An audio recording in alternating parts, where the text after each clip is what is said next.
If you want to fail forever and you never want to rank advance, keep doing what you're doing. The common mistakes that are holding back your business.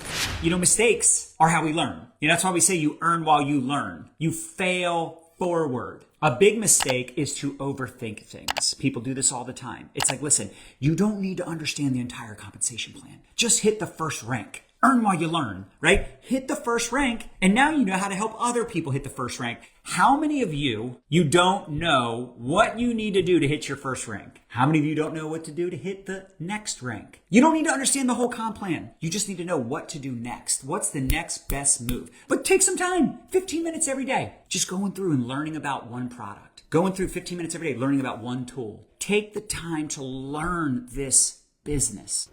Find the best ways to support your team.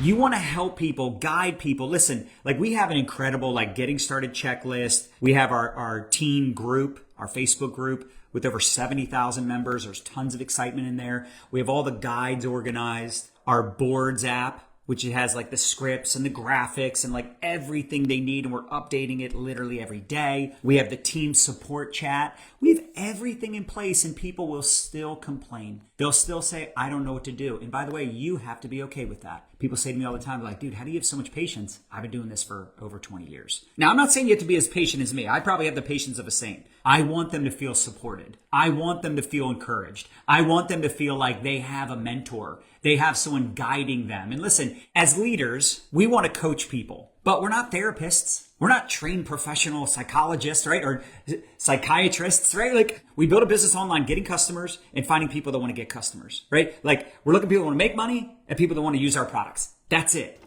Identify the best people on your team.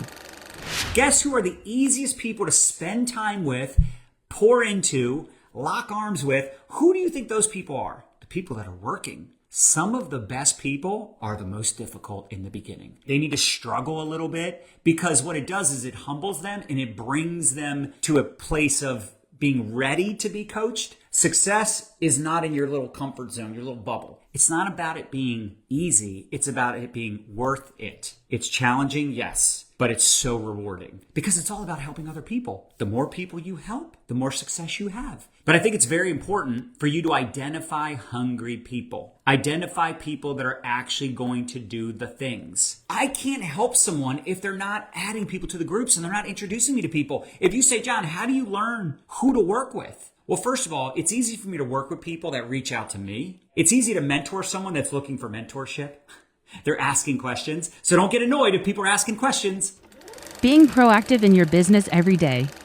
This is one problem I also see, or challenge, if you will, a mistake, is people are posting and praying. They put out a video, they put out a post, they think they're working hard. That's not an income producing activity.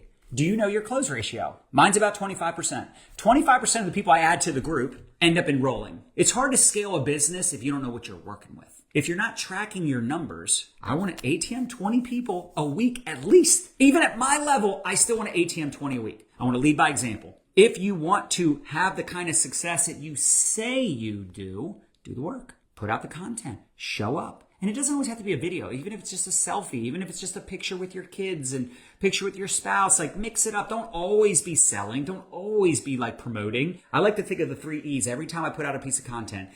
Is this educational, entertaining, or is it empowering someone? Is this relatable? And if you really want to step it up, make it shareable content. Will they get value from watching my video or reading my post or watching my stories without buying anything? Look, even if you're like, John, I don't have results in my products yet. I just started using them yesterday. It's okay, take people on the journey with you. Hey, I'm starting something new. I'm trying this product. I hope it works. I don't know if it will, but people are loving it. You pour the whatever product you're selling, right? You pour it in the water, you drink, you're like, oh, it tastes pretty good. Or you could be like, hey, it doesn't taste good. I don't know. Depends on what you're selling. Depends on what you're promoting. But it's authenticity. Everyone starts at zero. You might not start off making a lot of money. The goal is to build up a foundation. Could be a customer base, could be a team. Over time, you now have customers that are reordering. You're looking to find customers, and hopefully you're looking to create some leverage by building a team, and that team is going to go get their own customers, and they're going to build their own team. You might have people on your team that out-recruit you, outsell you, outperform you, outproduce you, out-earn you, and they're on your team. This is a big mistake, to prejudge. I assume everybody's interested. I assume everybody wants to make more money. The only reason they say no is either A, they don't understand, or again, and I said this before, they don't want to get their hopes up. And that's okay.